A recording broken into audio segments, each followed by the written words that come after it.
Hello, and welcome to this podcast. I am Dr. Cindy Brannon, founder of Keeping Her Keys.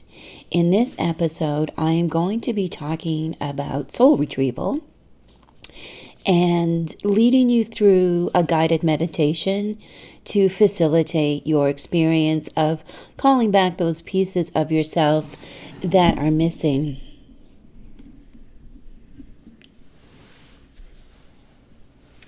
If you're familiar with my work, you may know that I teach about the crossroads of psychology, spirituality, and witchcraft.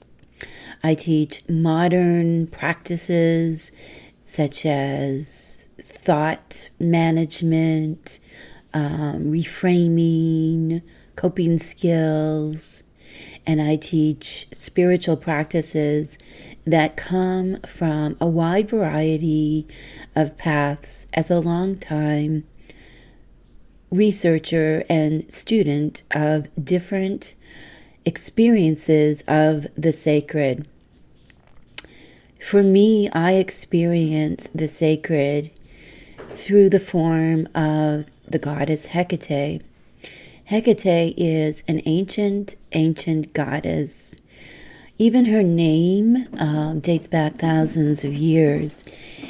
And in our modern times, it is so important for us to reclaim this sacred goddess.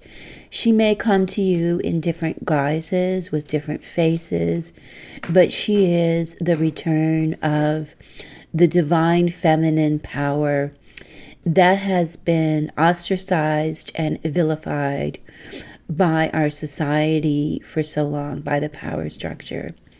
So all of my work is greatly guided by this goddess I experience as Hekate, and with my experience for over 25 years as a psychologist.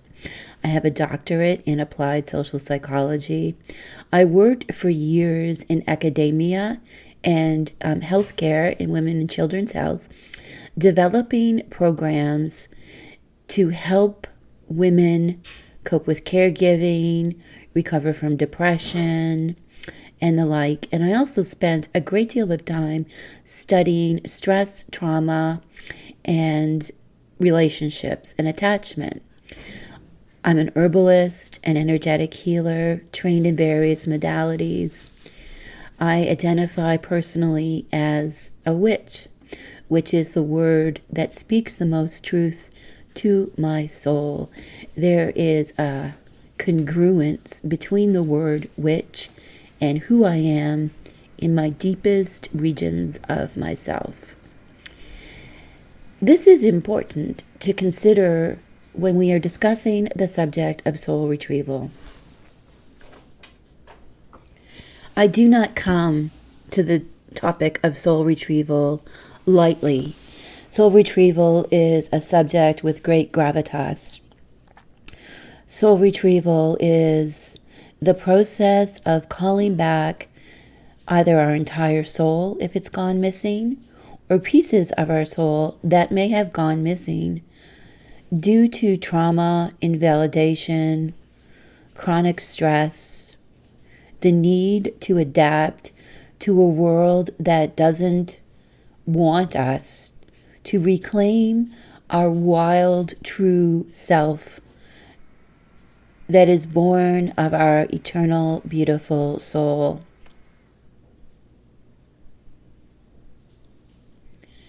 Soul retrieval, thus, is a process. It's not obtained solely through one meditation or ritual, although the meditation and ritual will bring the pieces back. It is up to us to prepare ourselves to go into soul retrieval, and then it is up to us afterwards to stitch the pieces back in. So what is the soul? That's a good question. There's so many different ways of understanding the soul. I'm going to talk just a little bit about my method for understanding the soul. The soul is our eternal being. The soul chooses to incarnate within a particular self. That self is our mind, our personality, our body, and the self has the experiences of any life. Now the shadow is our teacher. The shadow is our companion in each life. The shadow is the aspects of who we are that contain our fears, our hurts, our wounds, the parts of ourselves that we don't want to bring into the light. Now, for some of us, of course, our self, our truth, because our self in any incarnation is the truth of who we are supposed to be in this embodiment. Our self has been so abused, so beaten up, that the self itself retreats, and that our shadow side, the fear, the distress, the depression, the anxiety, that is what's running the show in our lives. That's the process right there. And when the shadow is in control, what happens is that the shadow is like chains that bind the self. When the shadow is in control, when the self is in control, we're freed from the chains, and the shadow is healed and tamed and integrated. The shadow must be integrated with the self so that we can become whole. But when the self has withered due to abuse and hardship, invalidation and the like, the shadow emerges and the self is bound. And often these chains that bind are imposed by others. And as the self gets wrapped tighter and tighter in these chains, it's like our soul squeezes out of us and goes away. And the shadow is running the soul, the whole show at this point, those aspects of ourselves. So what we do in the process of spiritual awakening to our soul, to freeing ourselves so that we may live this life that we've been given and do our great work that we're here to do, learn the lessons of this incarnation. What we do when the soul gets so squeezed out of us and it takes flight, within my teaching, it takes flight to the sacred womb cave of Hekate, where she safeguards it until we are ready to reclaim it to our own. So that is where the soul goes. We can lose the whole soul. We can be so tightly squeezed by those chains that have been placed around us that, like the soul is just completely squeezed out of us and goes back to this sacred place. And that sacred cave, of course, it's like a place that resides within us too. So there's a lot to contemplate in terms of understanding the self, soul, and shadow for sure. And if you're pursuing soul retrieval, I ask you to consider this process of being squeezed by chains and the soul in a way kind of popping out of ourself, but in an also way it's like we're so tightly bound that it's just restricted within us. So because the cave is within us, but it's like it's in this deep vessel that we can't access deep in the earth, deep in ourselves. And that's really about awakening to the sacredness that we are, that the power of soul retrieval, of transformation, of the sacred is within us.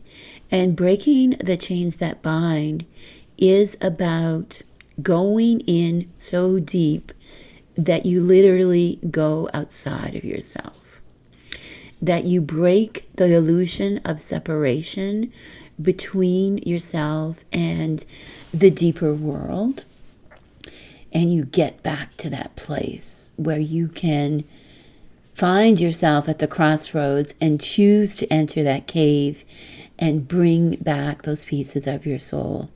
And Hekate, as the eternal mother, the skeleton woman, the bone rattler, the keeper of keys, the night-wandering goddess of the underworld, she is the guardian of the soul, and she resides within us. She is part of our soul self, very much so.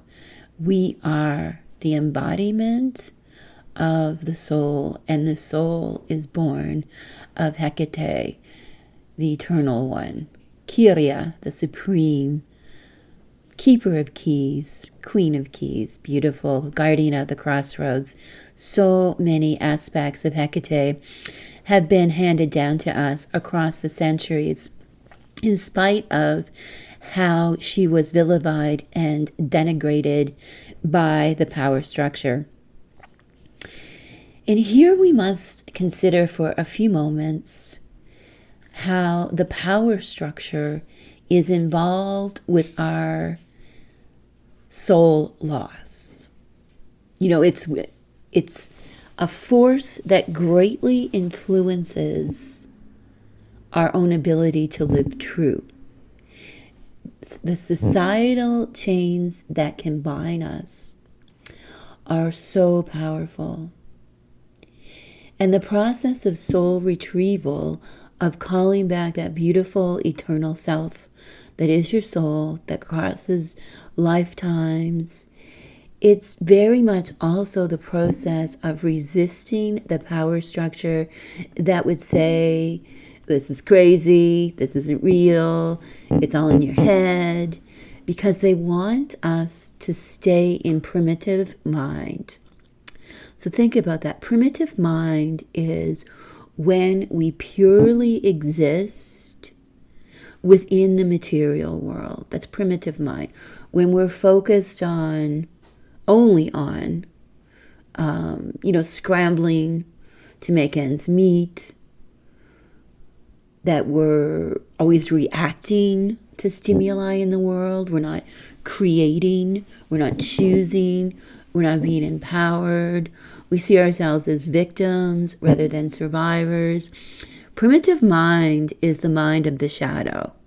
It is the mind that says, I want, I need, I lack, I'm less than, I have to buy these things or look this way, I have to fit in, I have to conform. That is primitive mind. Evolved mind is the mind when we are attuned to our soul and living from ourself. Evolved mind says, yes, I have problems, some big problems, and I have all I need to solve those problems. And I know that the key to solving these problems is staying attuned to my soul self, that I am more powerful, more capable, stronger than my shadow would have me believe, than that primitive mind would have me know. That is the evolved mind or the ascended mind, and that is the mind of the self that is in tune with the soul. When we have an evolved mind, we have broken free of those chains, and we have retrieved those pieces of the soul, and we have received their wisdom, stitching them back in so that we are whole. The evolved mind is a mind that is whole, a mind that is in tune with the deeper world. Now, this isn't to say, I'm not saying there's anything wrong with primitive mind. And there's nothing wrong with the shadow being in control of your life, per se. Many, many people live this way. And they do okay. They're distressed. They're miserable. They hate their jobs. They don't like their spouse or partner. Their kids are troublesome to them. Everything is overwhelming all the time. That is primitive mind. When we engage in the process of attuning to our truth, that soul, getting our self, which is our persona in this life, our personality characteristics, our abilities and such, when we are in tune, these things will not change. But it is our energy, our vibration, that is in tune with our soul, so we can handle and manage things, because we know we are the embodiment of something eternal and so much greater than we are. We can handle things. Life is difficult. Life is designed to be difficult. It is our school where we learn. And some of us are in a different classroom than others. Some of us are here in this classroom that it's kind of like the advanced class, And so there's many things happening to us in this life. Lots of things, troubling things, abuse, pain, illness, loss, just hardship. And it comes to us because we're in a different classroom. Our classroom is the one that's about really listening to the soul, really rising strong, really going into the darkness to look at all those pieces of ourselves, call back the pieces, and stand in the fullness of our own torch light. That is our classroom. And when the shadow is in control, it's like we're in the wrong classroom. We're over here with this classroom and these students. They're like doing different things than we are. It's not where we belong. And we get bored, and we're not fulfilled, and we get in trouble, and we have a whole lot more pain and distress and all these things happening to us. Because instead of being in the class that is teaching us that all things come to us to teach us and to help us evolve and get to evolved mind, we're in the classroom where the discussion on evolved mind and the soul isn't even occurring. So it's not the classroom we belong in. And what happens, of course, is when we find ourselves in this wrong classroom, it's like the air in there is really bad for us. We can't breathe. And it's very dehydrating to our souls. So our souls become parched. And it's not nourishing, so we're starving. And then when we first say, oh yeah, I'm in the wrong place, I don't belong here, I should find the place where I belong, that is the beginning of the journey back to yourself, back to attunement, and to developing evolved mind. It's the journey back to the classroom where we belong. And since you're here listening to this podcast, you're already on that journey. You've realized that being in that wrong classroom was just not good for you. Now, your soul may be still dry as a bone. Your soul belly may be still pretty empty. But you're here with me and you're on your way. In Keeping Her Keys, there are 3 core rituals that offer the path of nourishment that will lead to attunement between the self and soul, and will calm and integrate the shadow. So you learn from the shadow. You're not controlled by the shadow. This is profound work. It is not to be taken lightly or rushed. It is not to be undertaken if you are particularly vulnerable in an unhealthy way. And by this, I'm saying, like, if you are very depressed, extremely anxious, if you're otherwise unstable, I don't recommend either the Soul Retrieval or any of the other parts of what is known as the rituals of the sacred cave. And by saying like very significantly depressed, anxious, etc., in great emotional and psychological turmoil, I mean really, really there. Moderately depressed or anxious, as long as you are performing the activities of everyday life, going to your job if you have one, getting up in the morning or afternoon whenever you get up, and, taking care of yourself, getting clean, getting fed. If you're doing some spiritual work, whether it's journaling or meditation, moon rituals, casting spells, putting your crystals in your bra and using them for healing. If you're doing these kinds of things, even if you're still anxious and distressed, that's a sign that you're not to that point where this kind of deep work is not appropriate. Of course, you have to make the decision that is 100% right for you at all times. But as a psychologist, I'm saying that this is not work when you are in full-blown crisis mode. Deal with the crisis, and then when you can, come back. This work will always be here. I share a free version of the rituals of the sacred cave that can be found, and I will post that link in the description for this podcast. And if you're listening to this podcast and you are a member of Keeping Her Keys, our beautiful, modern online coven, and I say coven in the most glorious sense that we are a collective of witches and seekers and healers who are dedicated to exploring the deeper world together while maintaining our individual sovereignty. So if you're in the Keeping Her Keys coven, we do this cycle over the course of a year, the rituals of the sacred cave. In the fall, we do what's known publicly, I guess, but also within the coven, we call it the death walking ritual of release. And then in the late winter-ish, we do the soul retrieval journey. And then in May, we do the rebirth ritual.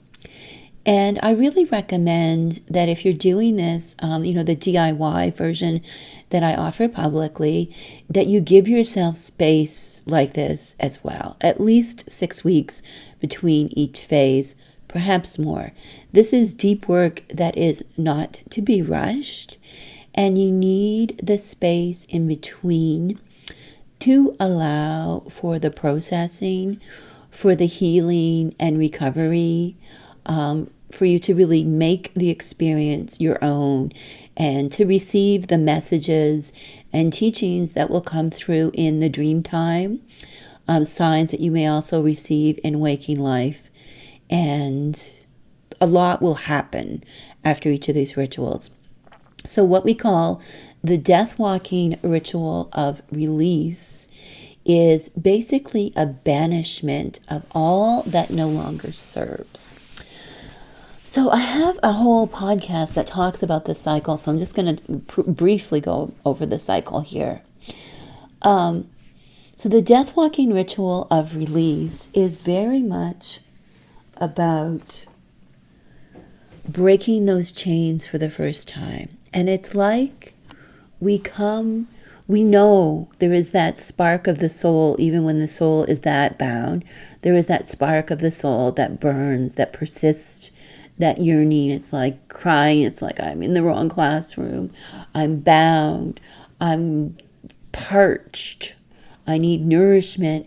And it's like it keeps crying out. And when we are finally able to get into the work, we're like the walking dead, right? Or the waking dead, whatever you want to call it. And we often find ourselves, like crying on the bathroom floor and, just saying, this is gonna stop. This is fucking got to stop. I can't live like this anymore. I need to just be me. I need to awaken to my purpose.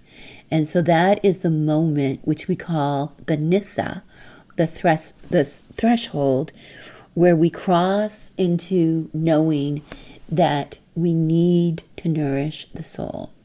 We're still bound at this point.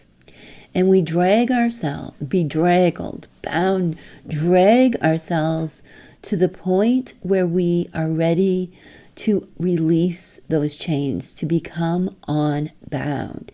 It is a process, and that is the death walking ritual of release. Once those chains are unbound, we're like, and if you've ever physically been bound, you'll know the sensation that it's good, it's liberating. It's like, yeah, I'm free, finally.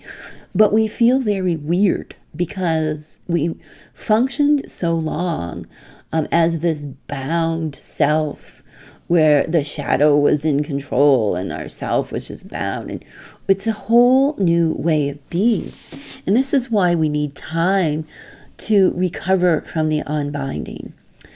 And it's like once we go through the death walking ritual of release, the chains are freed, and we need the space to go through the period of time where we learn to walk freely.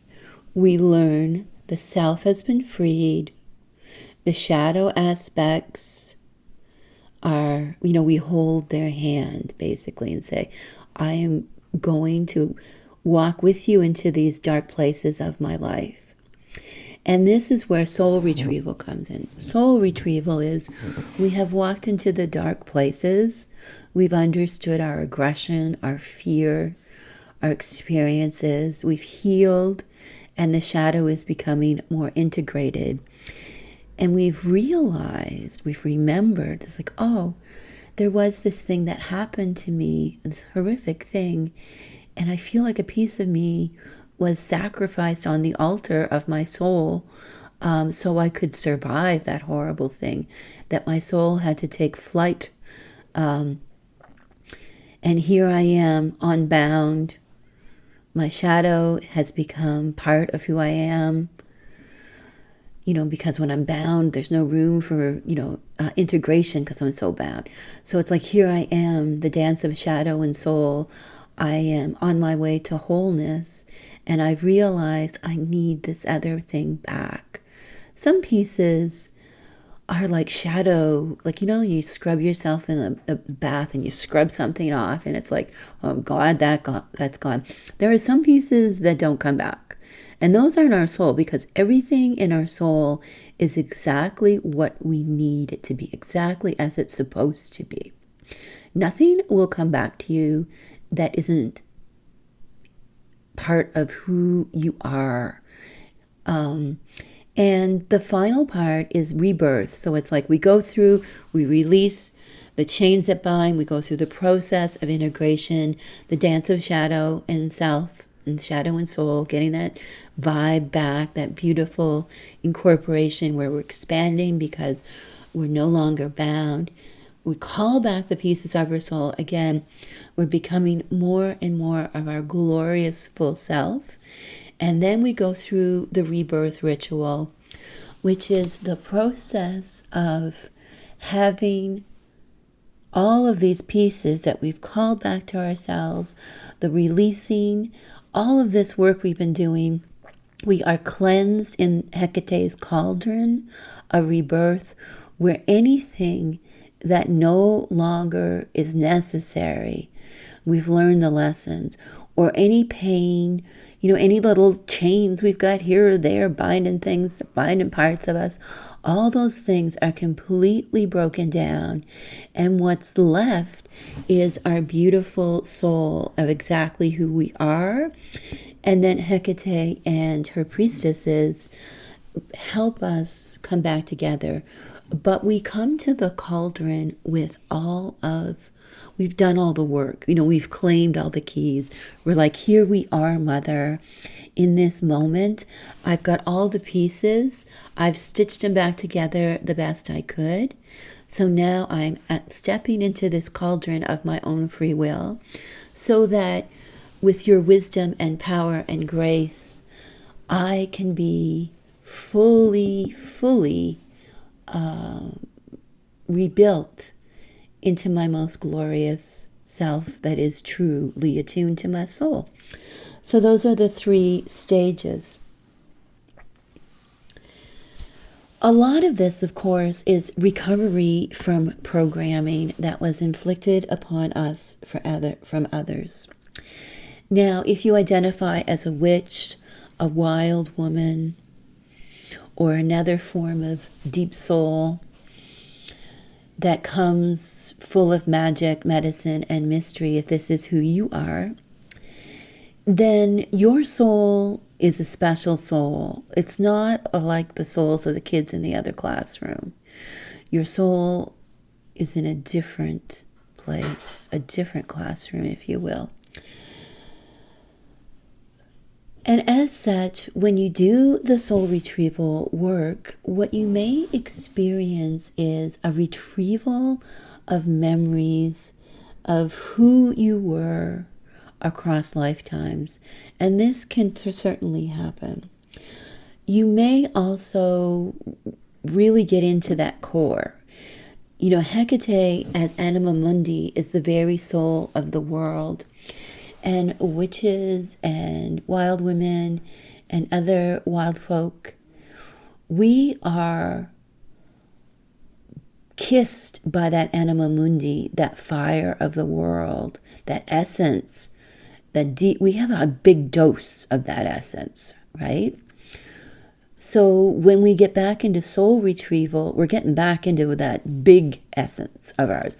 We are big, big souls. There's a lot. So you may remember past lives.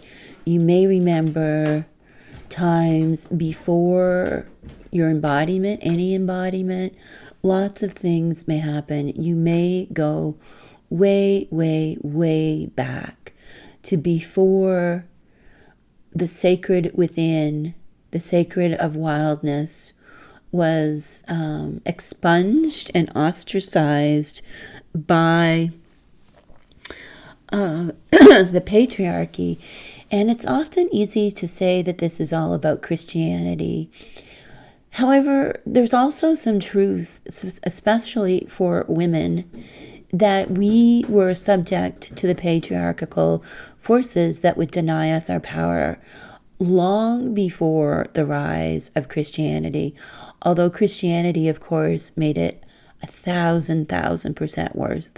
And we are here as witches, like within the coven, and my readers and all of you beautiful listeners, we are here remembering a lot. Retrieval is remembering, right? We're going to remember within this life the things that we have lost because our truth was discongruous with those around us and how we were treated by society. And then we're remembering what, like, we've carried with us across all these incarnations. This is a lot.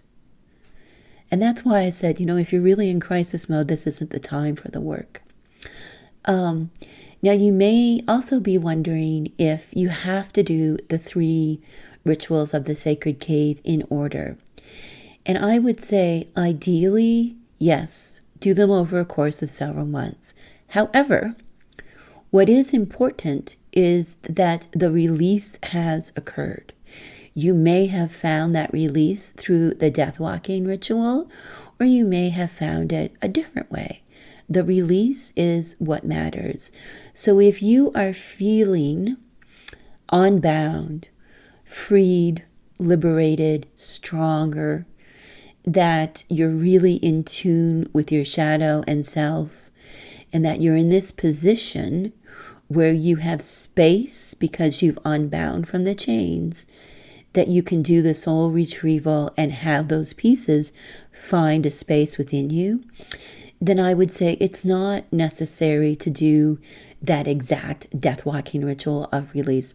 There's many other ways to achieve release through meditation, through kind of spontaneous release, through our moon rituals of release. So there's many ways to unbind yourself from those chains, and that is what matters far more than any specific ceremony. That's what's most important. If you are still feeling super bound, I highly recommend not going into soul retrieval and either doing the death walking ritual of release or doing another program of releasing work. You deserve the time it takes to do this work properly. Rushing it will not result in better results. Trust me, I've guided hundreds of people through this process, and the rushing always leads to a boomerang where the shadow is in control and we are struggling. And it can also lead to really difficult regressions where pieces of the soul are trying to come back to us, but we're still bound. And it's like those pieces are trying to come back in, but we're still tightly bound and the shadow is still in control. So those soul pieces can kind of latch on to the shadow or latch on and rattle the chains, and it can be a very unsettling time. Regression often occurs after a soul retrieval, and if you have gone through the process of releasing and good preparation for the soul retrieval, you will weather that fine. So regression is what happens. So you call the pieces back to yourself, and you go through the weeks afterwards of stitching those pieces of the soul back into you. And it's really phenomenal, to work with our plant allies, our stone spirits, our spirit guides. Hekate, Medea, and Circe are amazing goddesses who will help with this stitching, the restitching process. Persephone is also very powerful for this restitching as well. And you may have goddesses and deities, that come to you and say, I am here to help you stitch yourself back together. So all of these, so these are all aspects of what the soul retrieval process is about. And having those guides in place will help with managing the regression back to the time when the pieces were lost. It could be a regression back to a previous incarnation, and it could be a regression back to a younger version of you. Typically, what happens is that the majority of soul loss occurs kind of between the ages of 4 and 14-ish. That this is when we are taught through various methods, horrible methods, that our essence is incorrect and that it needs to shut up and be bound. So you may kind of regress back to your teenage self. You may find yourself revisiting and eating foods that you really enjoyed when you were, say, 5 or 6 years old. It's important to know that this is a natural part of the integration and to be aware that this may happen. And again, the releasing process is going to create this space within you that all of this can occur in a way that is balanced and sustaining rather than disturbing. So just like I said, go gentle. Regression may occur. This is where journaling comes in so great, whether you make audio notes to yourself or, write in your notebook or draw pictures of the experience of soul retrieval, that because the sacred, because the soul seeks to create, it is the creative force, that creating things however it looks to us. We may dress, for example, like the piece that came back. We are being creative and expressing and giving the pieces that come back voice and welcoming them. So, it is a interesting period of time after we do a soul retrieval for certain.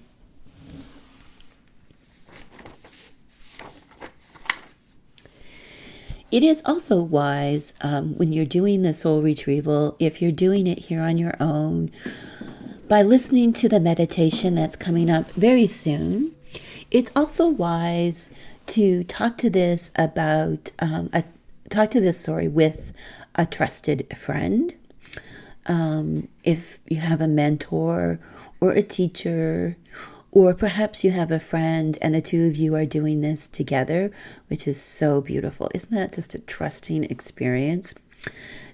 To get in touch. If you're in the coven and you're doing this on your own, of course you can get in touch with me or the staff or one of the mentors, and we are here to support you.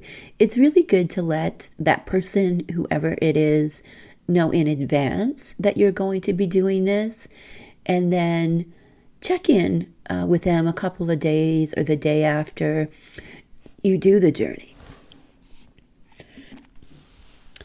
And if you do have questions for me, you're welcome to email them to info@keepingherkeys.com. And I do read everything, or the staff read everything if I can't get to it. But that is always the best way to get a hold of me. I can't kind of always get to all of the messages on Facebook or Instagram or Pinterest. But info@keepingherkeys.com will definitely be read. What else do you need to know before we start our meditation? So, what allies do you need to bring in with you? Avian allies, our bird spirit guides, are amazing to take into the cave for soul retrieval. So if you have a bird ally, be it hawk or crow or gull or owl, those are amazing allies that you can call when we first start the meditation. I also recommend that we have plant spirit allies with us on this journey as well, if that is possible for you. I write and teach a lot about botanical witchcraft, and you can search on Google for the death walking oil.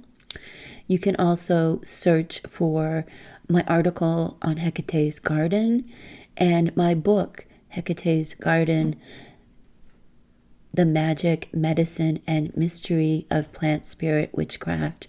And you'll find lots of ways in there to augment the experience of soul retrieval, to make sure you go safely in, have a maximal experience, and a restorative period after of stitching back together. In general, the death walking oil is excellent for any of the rituals of the sacred cave. It really helps us to separate from our corporeal being, to give death to the corporeal self so we can go deep into the spirit world within. And it helps us awaken so we are no longer the walking dead ourselves. So I recommend that. In the coven, we do this with what's known as the golden goddess blend as well, which is a mixture of saffron, mugwort, yarrow, and dittany of Crete, if you can obtain it. So excellent stones as well. Pink quartz during and after is an amazing ally. Shungite is also phenomenal to accompany us into this kind of work. I always enjoy having a clear quartz point on me, because the clear quartz will attune to whatever my vibrational essence is requiring in any moment. And moonstone, of course, is just absolutely phenomenal for really connecting to that sacred soul of the witch that lives within you and going deep into magic, medicine, and mystery. In terms of what you should be doing leading up to this, again, like I said, it's a period of release and preparation. Meditation, such as what we call in the coven the Anima Mundi, what is known publicly as the Unifying the Three Cells meditation, that can be found in my Wheel of the Year podcast. I think it starts at about minute 45. That's excellent for going into this period. I also recommend really working on your breath, such as with my Hecate's breath chant that you can find on the YouTube channel. Certainly other breath work and meditation will get you in the place you need to be. And those are just my recommendations. One technique that's really helpful is about a week before you do the soul retrieval is to create a soul beacon candle. And so this candle, you light it every day and do your meditation and contemplate for a few moments what you're calling back and what are you endeavoring to do. It's getting ready for something that's very, very special. In the same way that you would prepare, for a wedding ceremony in everyday life. There's lots to be done to prepare for this. And this is like, this is a wedding in a way that you're coming back with yourself. But it's a wedding where self and shadow and soul are all reunited. So it's like a three-way dance, a beautiful tango that consists of an integrated shadow creating a whole self, and the whole self saying, hey, I've got a few little pieces here missing.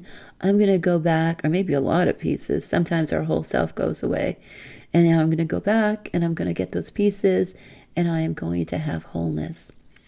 If you may also want to consider taking one of my master classes at this point. If you're deep into this work, the Sacred Seven is 7 lessons that take you on the journey from healing to wholeness. And the Mistai, the Red Key, is the masterclass of spiritual Hecatean witchcraft.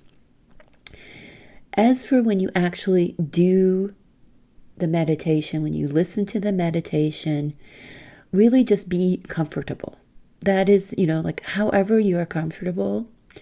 If you're taking a tincture or an infusion or using an oil, it's always good to do that at least to get half an hour before starting to let it kind of soak through your corporeal self and activate, all the neurotransmitters and neural networks that, of course, are reflected in our energetic being as well. So you want to get all of those kind of fired up and going, so you'll be able to get into trance better. Other than that, light your incense, get your crystals around you. Maybe if you're calling an avian ally, have a representation of the bird with you. So just create a beautiful little altar around where you're going to be doing the retrieval, where you can really attune to and activate that energy as you go deep within this work. It is always advisable to create a sacred closed energetic container before doing the work. In the coven, we use the Kurnups ritual, or Animarum Sacris, which is our foundational ritual component of banishing the profane. And that's created by unifying a burning herbal sprig with pure water, and then using the water to anoint yourself and to asperge the space. It's always good to protect yourself next, and this is the second part of our threefold ritual. So the protection can be achieved through a candle that you extend the flame around you to create a protective, nourishing space within, that the flame also burns away any harm. And then the final part of our threefold ritual, of course, is the blessing, which we typically offer through sacred smoke. So you can light your sacred smoke or welcome in your animal and crystal allies at this point as the blessing. And the blessing, of course, extends to receiving the medicine of the soul retrieval.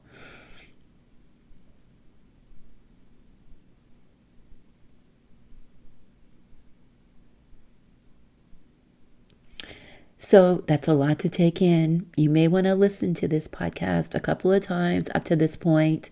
Make sure you have your altar created so you can bless yourself. Make sure you have a banishing tool ready, whether it's kernips or some other object or tool or medicine to banish the profane from your space, a candle for protection, and then a blessing, which can be your crystals or sacred smoke or your animal allies, and then you're all ready to go.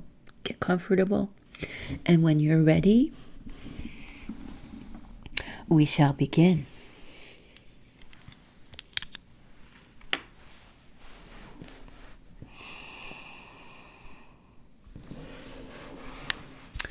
So let's begin by banishing the profane.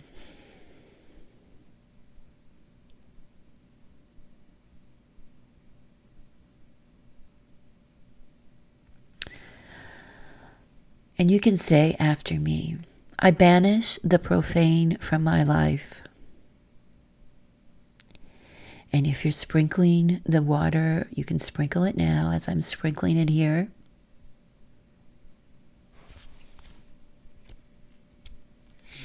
Anoint yourself with the water, crown, heart, and root. Light your candle. Hold the candle at heart center, creating a circle, beautiful circle, clockwise for protection. Moving the candle, seeing yourself totally protected and safe.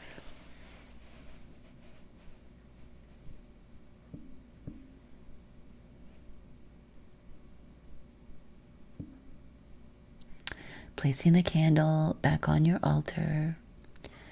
Now let's move into the blessing. And I offer you the blessing of my avian allies, owl, crow, and gull. May they watch you. May they join with your own allies. I offer you the blessing of Ditni, which is of remembrance, of mugwort, which eases the way into the deepest accesses of ourself, of sacred saffron, glorious fire that will help us see where we are going, and beautiful healing yarrow.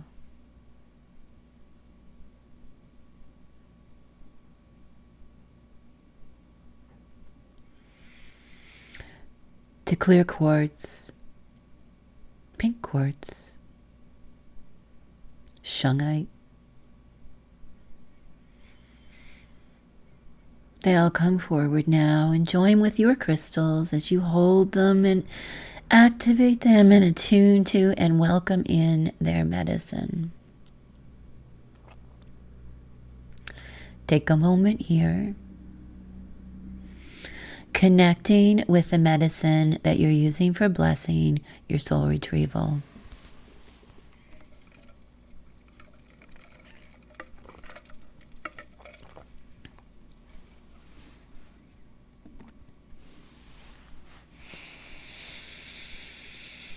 Drinking it in,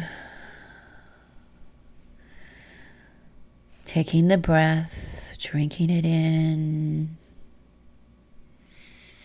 feeling your soul, beginning to really see those gaps that need to be Call back now as all this medicine fills your body, mind, and soul. Make sure you are comfortable, whatever that is for you, and warm. We are going into the cave, the womb cave, the sacred womb cave that lives within and is everywhere. It is the heart of the mother, the womb of the mother. We enter that space by going deep within. Now I'm asking you to proceed into this meditation of your own free will. And if you are not comfortable at this point for any reason, know that you can pause and restart again when you are ready.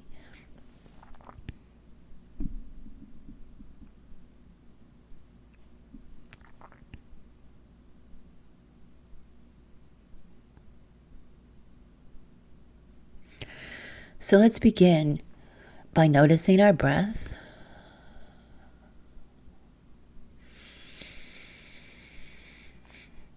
Take a breath that's deeper. Taking another breath, going deeper still.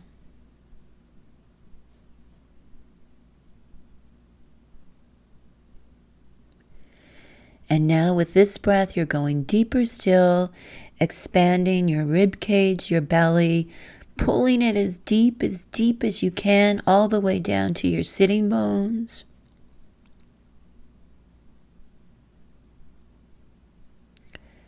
You got it there as deep as it can go. Now hold it. 1, 2, 3, 4, 5. And let it go.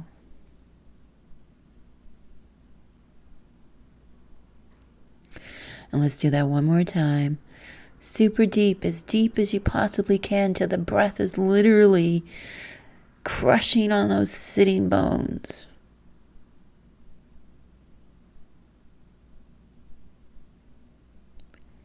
One, 2, 3, 4, 5. Now let it out with great force. And we're going to do this one more time just to get you attuned to that opening space that you need to go into the cave.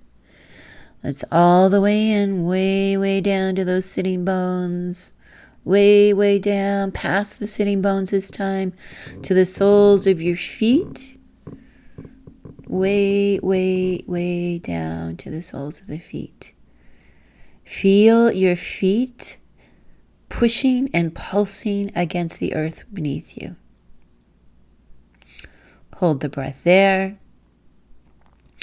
1, 2, 3, 4, 5. And push it out again.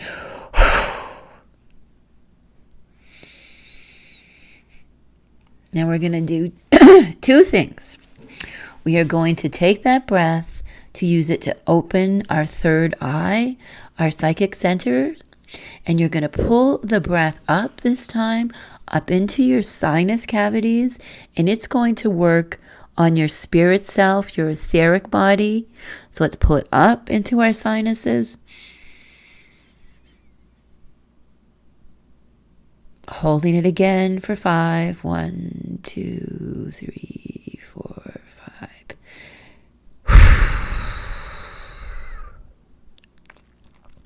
Now this is our final breath where we create the tether so our physical self is okay and we can come back to our physical self easily as we go deep within ourselves to become pure spirit. Let's do it again. Come on, let's take that breath all the way down to the feet.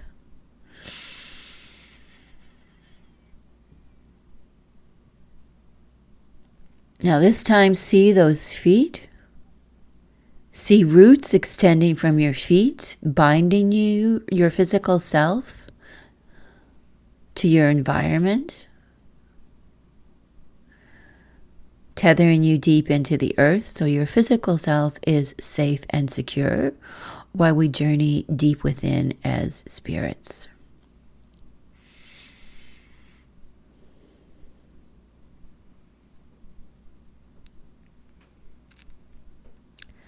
Take a normal breath here for a moment. Turn your attention again to your feet.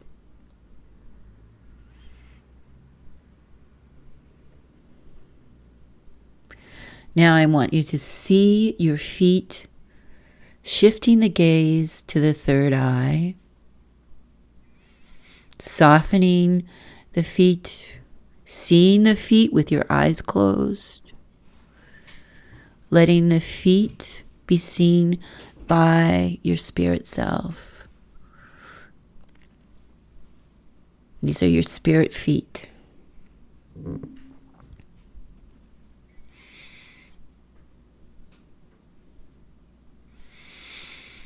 There's no right or wrong way for your feet to appear. Just let them be. Keep your mind on the feet. All right. Now that you can see your feet, start to look at the ground underneath of your feet. It is hard and gray and kind of damp. It's neither cool nor warm. It's hard but not uncomfortable. Now let's begin to pull our gaze up from our feet. Looking ahead, we see a long corridor lined with torches. It is dark, but we are not afraid.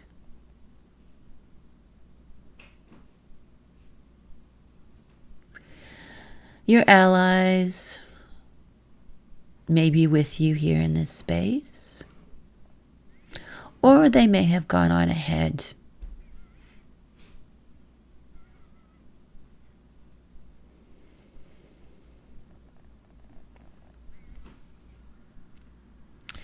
Now let's walk through this tunnel to the chamber, to the cave. Walking confidently with anticipation. The air crackles with power of healing of the goddess.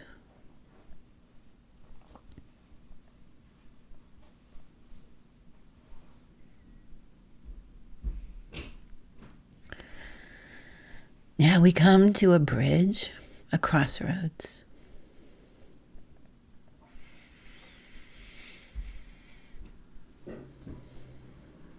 Even if your allies and guides had gone on ahead, they are with you now. The birds are resting in a tree, a beautiful tree that curiously is here deep within this cave.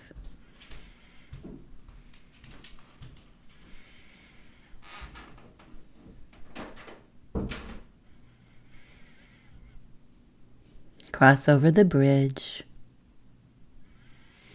and enter the inner chamber. The presence of the goddess is so strong, so loving, benevolent, passionate, restorative, true.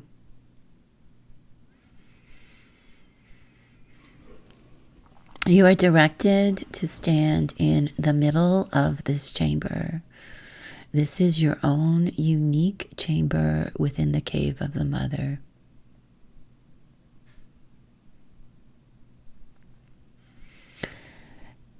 Once again, look at your feet. As you look at your feet, you realize that you are standing on a wheel.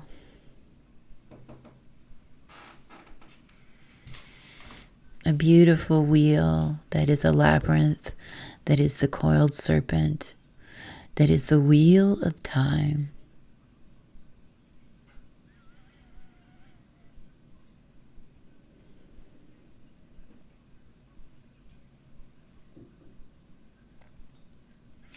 Take a moment here to be open to this wheel, to allow yourself to attune to its energies.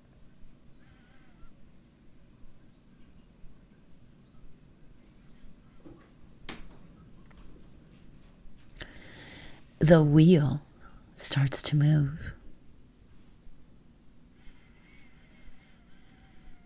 And as it moves, it becomes a sphere, and you are in the middle of it.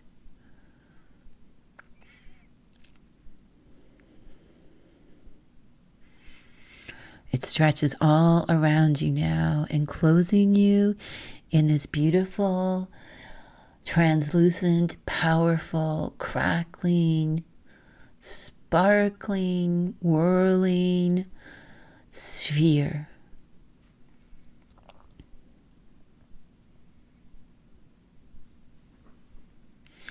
The sphere expands until it becomes the very walls of the chamber.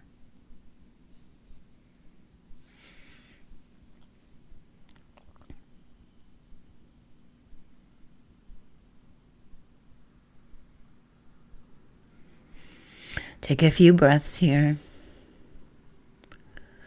given what's needed to your physical body.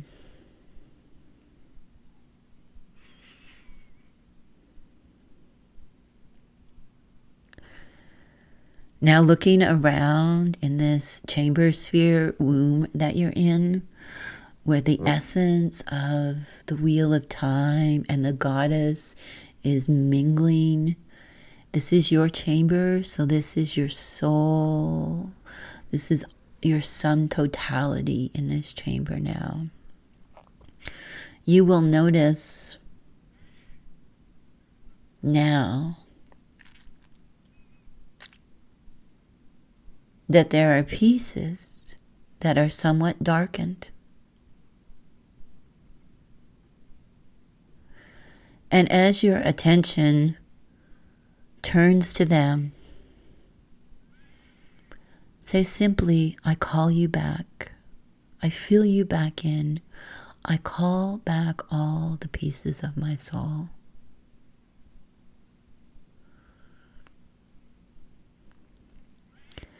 And I'll say for you, great Hekate, she who is the wheel of time, she who is the soul of the world, Anima Mundi, this seeker has come here to their inner chamber and has stood in the sphere of their own wheel of time and now is ready to receive back the missing pieces of their soul.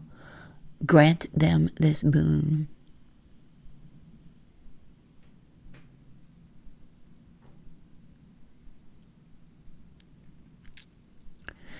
And the mother comes into your chamber, and in her hands she holds these keys that are your missing pieces.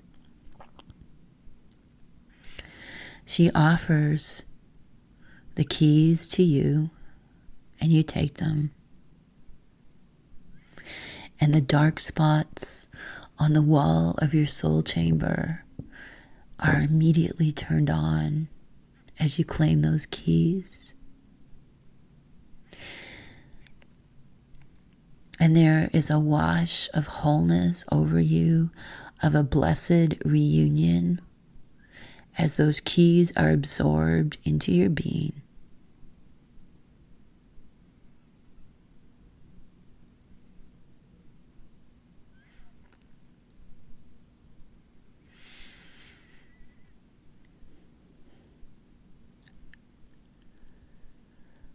All is well with your soul. You are whole.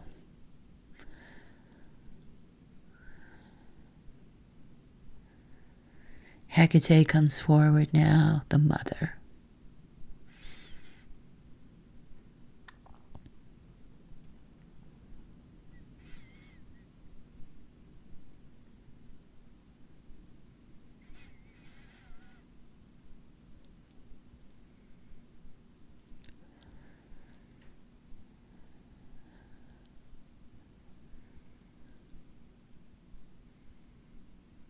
With a kiss on your forehead, She takes her leave of your soul chamber.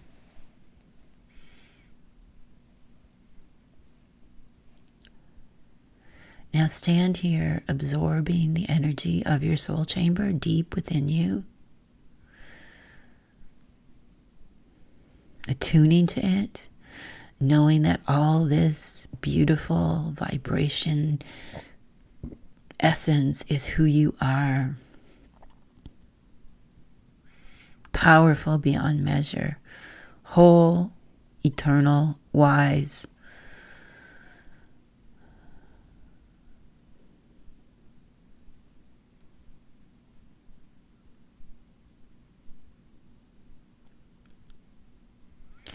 Now, if you need more time here, you can pause my voice and spend more time here, but don't stay too long.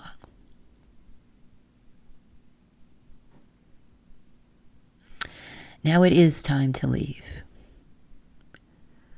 So let's begin the journey back. See your allies waiting in the tree. They'll probably be ready to fly away with you now, leading you out. Back to the cave entrance where you started.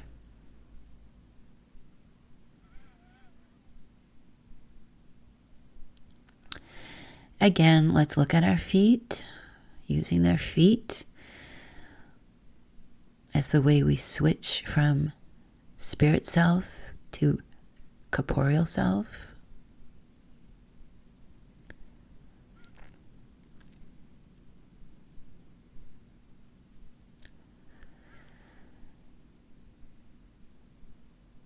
Looking at our feet, we start to come back into our corporeal self, our physical body.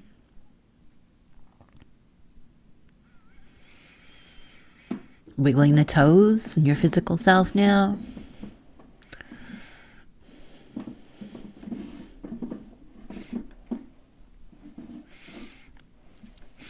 Wiggling your sitting bones, shrugging your shoulders. Wiggling your fingers, getting yourself back in your body. Pulling up those roots, those energetic roots.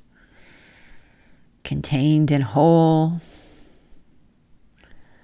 allowing the third eye to rest naturally, because the third eye always knows when its work is done for now, and it is time to switch back into physical you as a unified whole, totally able to connect to this essence anytime and attuned to the soul.